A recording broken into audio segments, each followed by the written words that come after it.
Hi, lovelies. Welcome to the free weekly reading with me, Sarah Martucci, your resident psychic medium, certified crystal healer, paranormal investigator, fucking weirdo. I'm into some weird shit, y'all. I'm talking like fairies and mermaids and aliens. Oh my. I'm also an avid believer in Sasquatch. Who's haunting who? Question marks. I'm also known as the Duchess of Donuts and the Cussmouth Angel. So welcome, you guys. Welcome. If you've never been here before, if you don't know who the fuck I am, if you've never heard of the free weekly reading, this is where I pull 3 piles of cards, and then you pick any and all that you're drawn to, and then I interpret what I think each pile is going to mean for your week ahead. But to begin with, we talk about a little bit of astrofuckery, so let's fucking get into it. Guys, this week we are still in Scorpio season. Things are intense. November's astrology looks to be a little spicy. So we're just going to take things week by week like we always freaking do. This week, we have a new moon in the sign of Scorpio. So new moons usually talk about new beginnings. I feel like maybe the major theme this week is like really getting into our feels, really feeling into our feelings. And maybe there's something new happening here. I love the theme around Scorpio about rebirth. First, there needs to be a death, though. We got to let go of something in order for us to be reborn here. So maybe this new moon, this new beginning this week on Thursday the 4th, is really going to be about our feelings on whatever subject matter, that new moon, whatever house that's sitting in for you. For me, it's interesting. It's in my 4th house of family and home. So maybe my ideas around what I think family and home to be.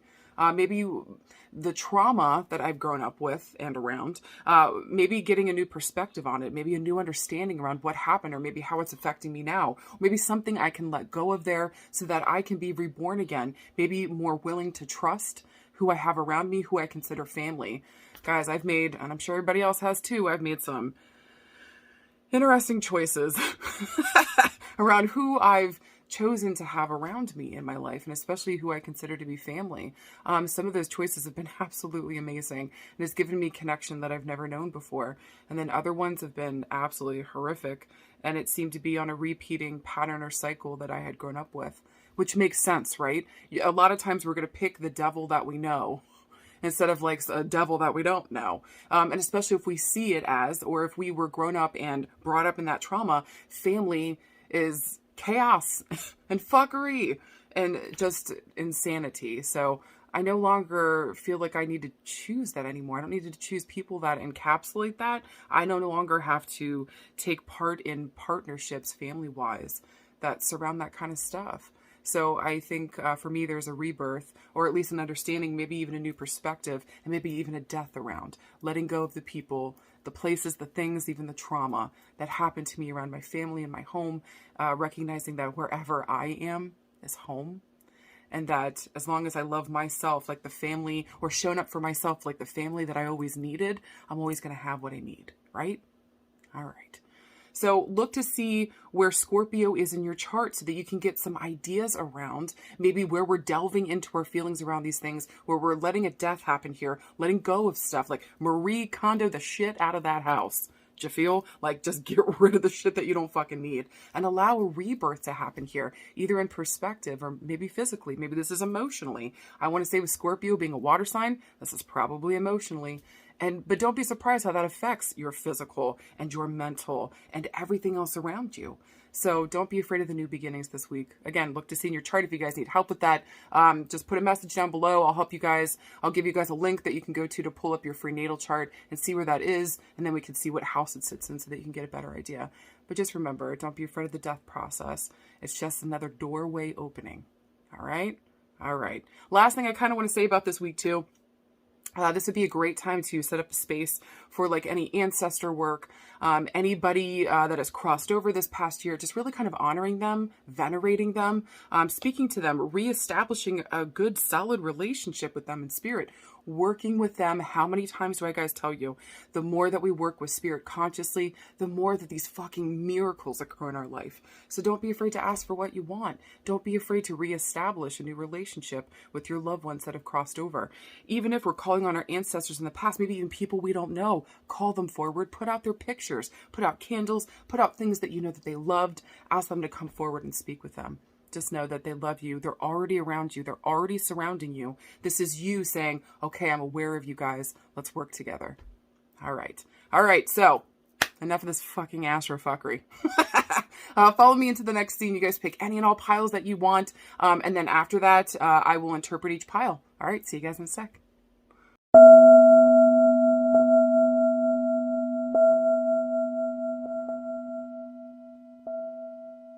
All right. If you guys pick card pile number 1, here's your beautiful cards. First card you picked is the 5 of Swords. Second card you got is the 9 of Swords. And the final card you got is the King of Swords. Let's fucking talk about it. Okay, look, easy enough. I just want to say that this combination kind of feels like to me, especially with the 5 of Swords kind of showing up here first, like we have been very determined in trying to reach something here. And with the Swords being here, this is like in our mental space. So we've had an idea around what we want and we've been fucking determined around it. Now with the 9 of Swords coming up, it's just felt like maybe we overwhelmed ourselves. Maybe this was too much. Maybe it's become all consuming and it just has like consumed our life and we've thought of nothing else but this one thing that we're trying to get. And then with the King of Swords here, it's kind of saying like, it kind of feels like you've isolated yourself. It feels as though maybe you've grown cold in a way, where mentally you were just so focused on what you wanted, you forgot about everything else, maybe including yourself and maybe the people around you.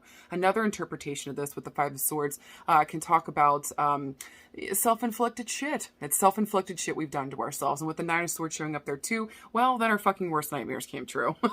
Maybe we did not choose well. Maybe we weren't honest or truthful about something we were trying to reach or an idea that we were trying to create here. Or maybe in terms of like the word, maybe we gossiped and said some dumb shit. And then our worst nightmare came around and we got found out. And now it feels as though we need to seek out some kind of counsel, some kind of help, some kind of support.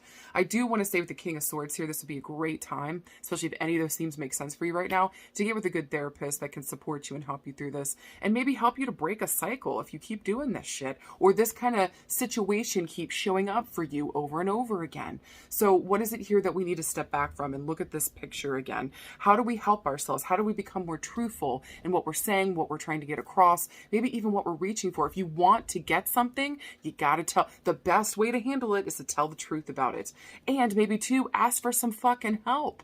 Is there a father figure here with the King of Swords showing up that we can reach out to, that we can ask for help from? Or maybe is this a cycle that we watched father do too? So something to consider right now. How do we become more honest with ourselves and trust in ourselves and know that whatever we're reaching for is a beautiful and good thing. And all we have to do is tell the truth around what we want.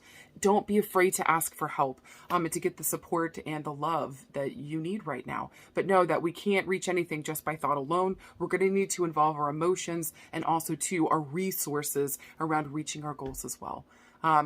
Keep trying, guys, this week. I know things have been difficult and hard. Don't give up, okay? Now is not the time to give up. Trust in yourself and allow honesty to guide the way around what you truly, truly want.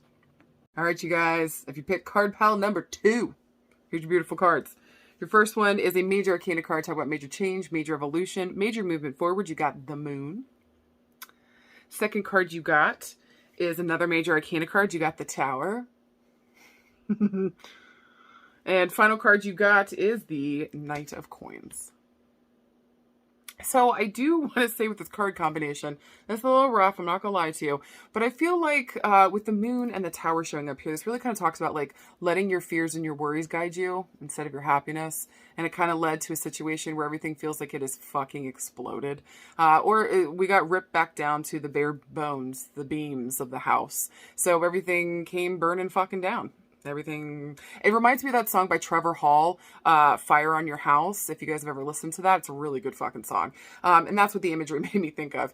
But it's just like, maybe this is actually like around your home situation. So again, we let our fear guide us here. We didn't let our joy and our happiness, what we did want, to guide us. Or maybe even this could talk about like our worst fears coming to fruition around a situation at home. Just felt like the whole thing, it's maybe our literal house has burned, okay? Especially with the imagery on the tower here. So it's just feeling as though, like, can I remind you guys though that like whatever was able to be burnt to the ground or whatever kind of collapsed here wasn't well built to begin with. Maybe that's the issue. Maybe it was built upon fears and worries and not exactly what you wanted.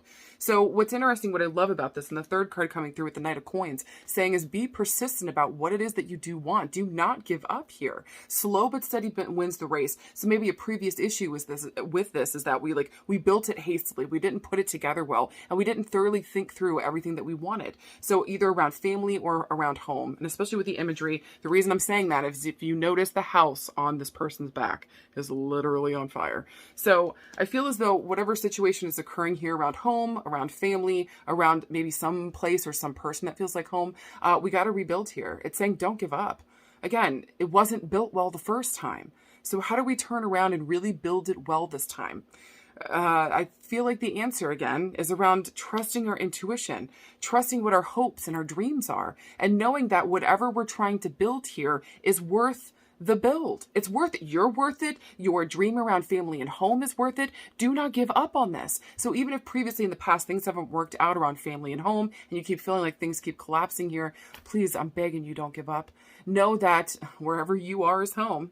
And whatever you decide to build here needs to come from your joy and your love. Do not let that past fear, that past trauma, whatever situation that occurred in the past here inform your next steps.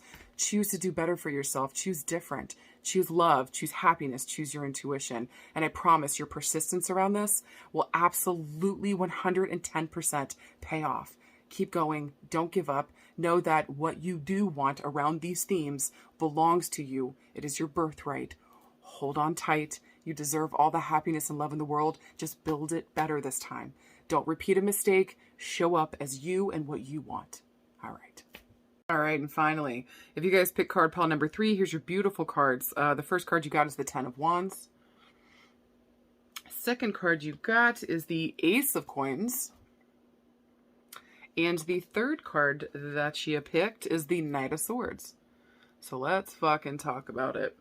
So I want to say with the Ten of Wands showing up here, a lot of times this card can talk about a burden. Look at this chick. She's got a fucking chandelier hanging over her head and she's goddamn tied to it. Now, she looks really fucking bummed, right? So I want to say that lately it's felt like maybe you've been overburdened, overworked. A lot of times this card can talk about hopelessness or even that somebody betrayed you. Maybe you feel oppressed by your current situation. And with fire here, this is supposed to be your joy, your happiness, your vitality, and your vigor. This is supposed to be the things in life that excite you and make you feel happy. So this could be around a relationship, or I feel like this could also be around a career move, what we were trying to do. Now, it's interesting with the Ace of Coins here, maybe somebody betrayed you around a new beginning or a prosperous new beginning around work. Maybe here you were thinking about starting a family or a home or starting a new relationship with somebody and it just feels like you got betrayed. This could even be around a friendship. So just know here, there's a feeling here of like hopelessness around this new beginning that I wanted, around prosperity and abundance, around family. A lot of times Earth element stands for that, coins in this deck. I want to say too, this could even talk about business. Maybe you wanted to go start a business, but it just feels like you're overwhelmed. It maybe feels like you're burdened at the thought of beginning this whole thing and you don't know what the fuck to do with yourself. Look, everybody, can we please take a deep breath? Because the Knight of Swords is coming in here and he's asking for brave action. We got to be able to stand back up and either get back on the horse and try again with better players around us, trusting also to our intuition here and the information that's coming into us. Also too, brave action, getting back up on the horse or just getting on the horse to begin with and making this new beginning happen. Do not give up because you feel overburdened or overworked. How can we ask for help? If somebody betrayed you here, how do you start to trust yourself? Because I can fucking guarantee without a fucking doubt, you knew something was up and something was fucking wrong. How do we not let our fear come in and step in and say, no, we shouldn't listen to this? How do we start to listen to our intuition?